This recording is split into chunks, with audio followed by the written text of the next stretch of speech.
Hello, fellow RV travelers and future fellow RV travelers. Today I'm going to show you how to go about winterizing your own RV and maybe save you 90 to $100+ instead of taking your RV in to have, say, an RV dealership do the winterization. I'm going to show you what a simple process it is and how you could do it yourself, most likely. And we're back in the Class C because it's easy and quick to do. And what this means is the location of your water heater tank and bypass valves and your water pump will probably be different than the location of mine. But the concept of turning on the bypass valve so no liquid goes into your water heater and disconnecting from your water holding tank to pump the winterization fluid into your RV will be the same regardless of where your particular items are set up. And this is usually a two-person job, at least it is for us, because we have the water pump on the outside, and I'll show you me putting the suction tube into the winterization fluid outside, and then somebody inside turning on all the faucets so that the winterization fluid is pumped into the lines. Now, in the Class C, our water heater is under the kitchen sink, and I'm going to move over there now and show you how to get access to the water pump and what I mean about talking about the bypass valves. So we'll head over there. Alright, so here's the kitchen sink and the door underneath the kitchen sink. We've talked about those things back there before.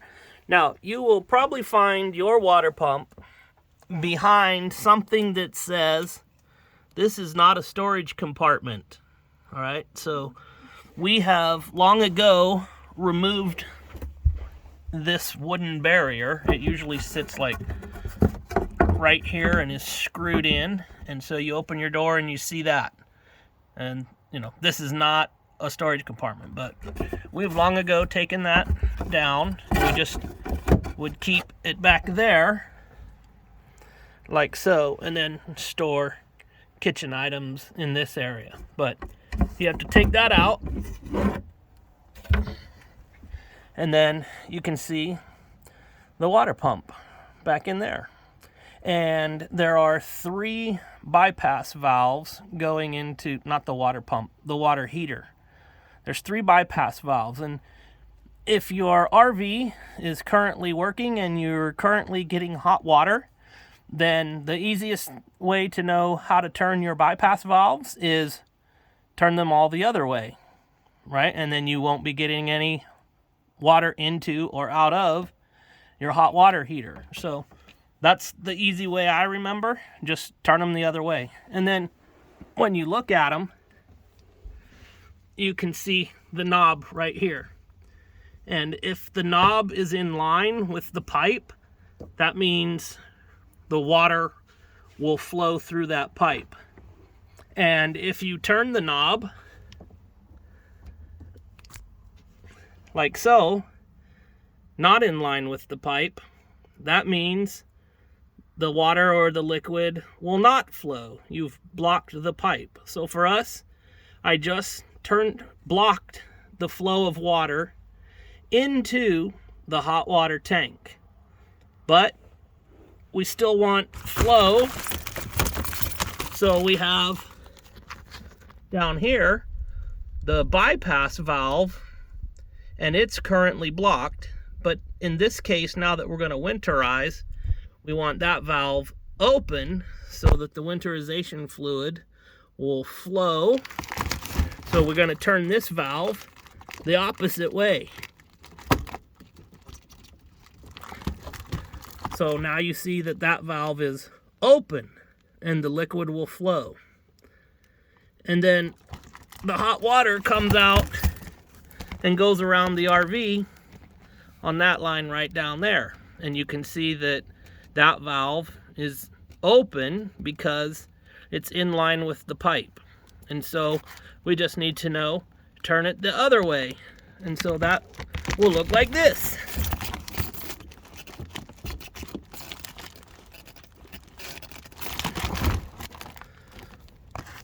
We'll let the camera focus.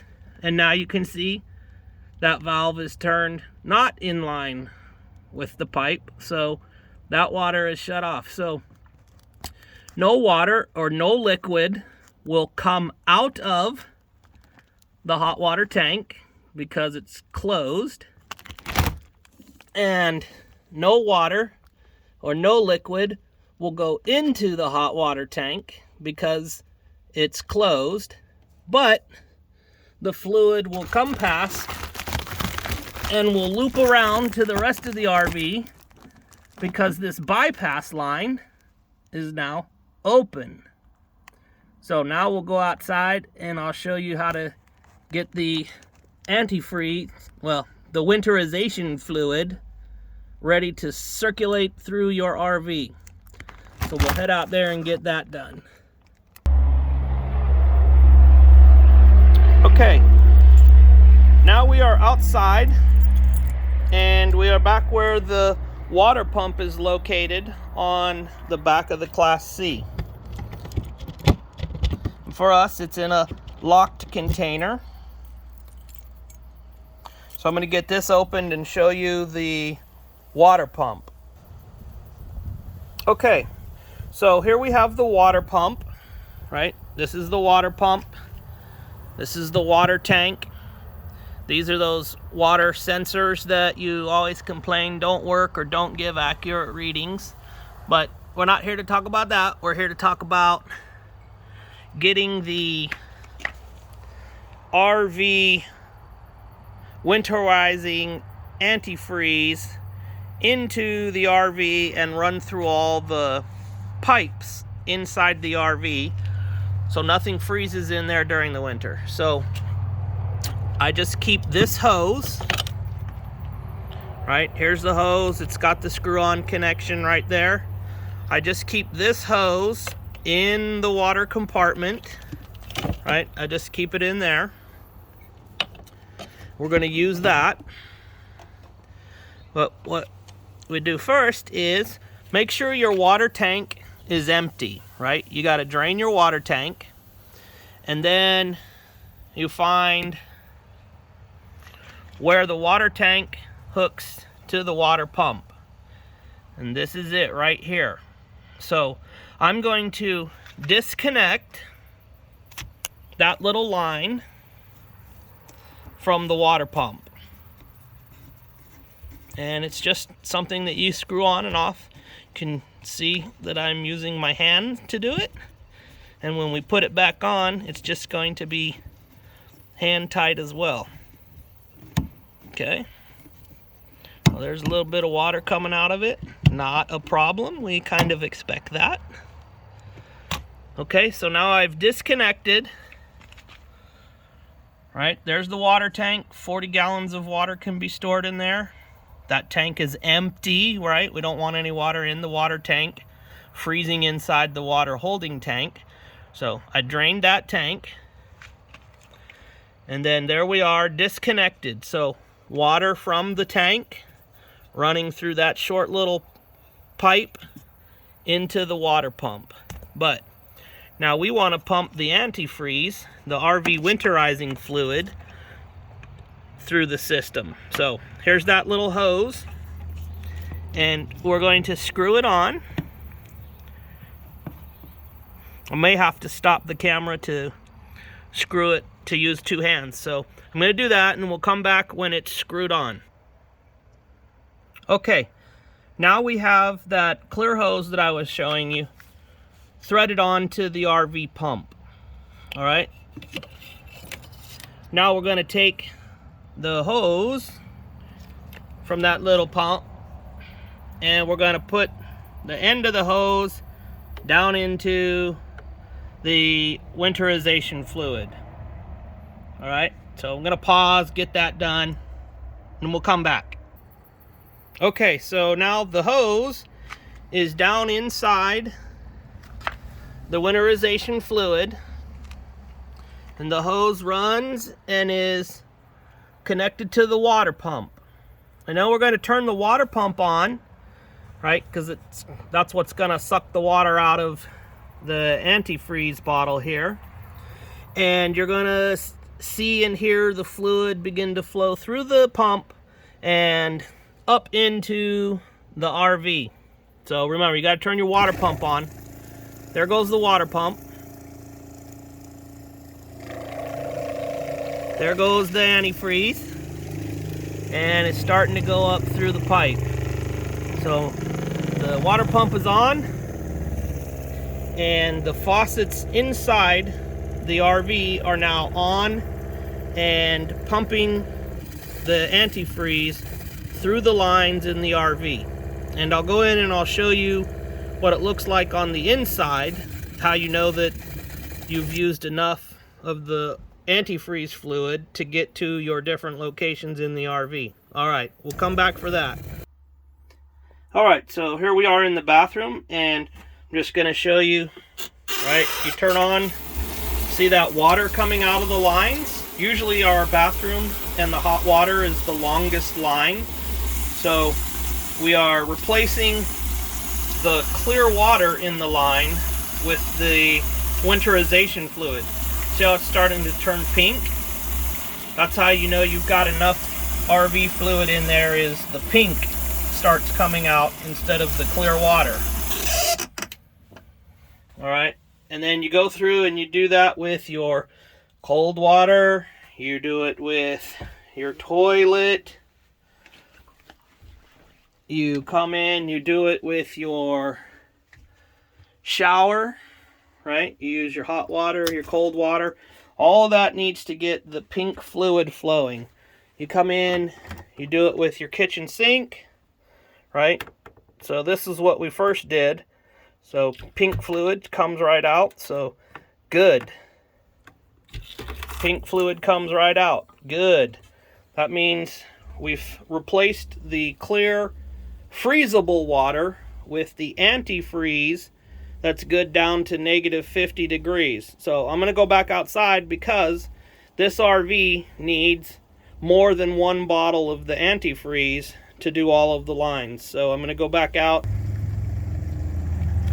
All right, so see, we haven't done the whole RV, and yet now we're down sucking air, so we're going to have to switch bottles. I'm going to do that now and come back. All right, so there's our empty bottle and our second bottle that's going into the RV lines. Now, when you're done, you're going to have a little bit of spillage because disconnecting this line that goes from the RV or from the antifreeze bottle to the water pump is going to have that antifreeze in it. And when we unscrew this, that's going to go somewhere, and it's probably going onto the ground here. So don't worry about that. It'll be all right. All right. We'll come back in just a minute. Okay, now we have all of the water faucets and knobs and handles inside the Class C flowing the pink antifreeze. So the Class C is now winterized. All that's left to do is disconnect that small hose that goes into the antifreeze bottle, disconnect that from the water pump, and then reconnect the empty water tank to the water pump so that come the spring, we'll fill that tank with water. When there's no more possibility of it freezing, we'll fill it with water, we'll turn on the water pump, and we will flush all of the pink liquid out of the RV lines with clear water, and we'll do the same process where we turn on all the hot water faucets and run them until clear water flows through. We'll do the same with the cold water faucets, and we'll run them until clear water flows through. And then what we do every summer or every spring is we use bleach and clean out the water tanks and the water lines with that bleach solution, so we have nothing yucky growing in our tank or our water pump or any of the lines in the RV. And then we have our water filters that filter water before we put it into the holding tank and use it.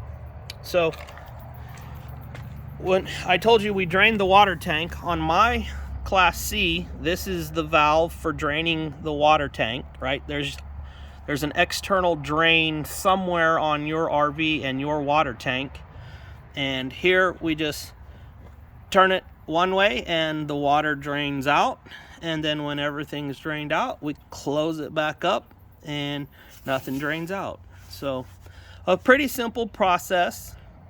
Even simpler if you're not holding a camera, and just saved ourselves $90 to $100+ on winterizing the Class C ourselves. So with that, next week you'll probably see me winterize the travel trailer over here. And we're probably not going to winterize the Class A because we may be using it. Now, I may winterize it as well, and if I do, I'll show you where all those hookups are, but it's basically the same process. Drain the water tank, drain the hot water tank, close the valves to and from the hot water tank, open the bypass valve, disconnect your water tank from your water pump, connect the hose to your antifreeze, and run all the water through your RV with the antifreeze, filling all the lines. And that's about it. All right. It's been good chatting with you. I hope you find the video useful. If you do, please like, please subscribe. Both are free to you and they help grow the channel. And if you're not comfortable with doing any of those things, by all means, take your RV in and have it, quote, professionally, closed quote, winterized, and you won't have to worry about any of that. And then in the spring, take it back in and have it professionally de-winterized. All right, it was good chatting with you, RV travelers and future fellow RV travelers. And with that, we will wrap it up. All right, bye.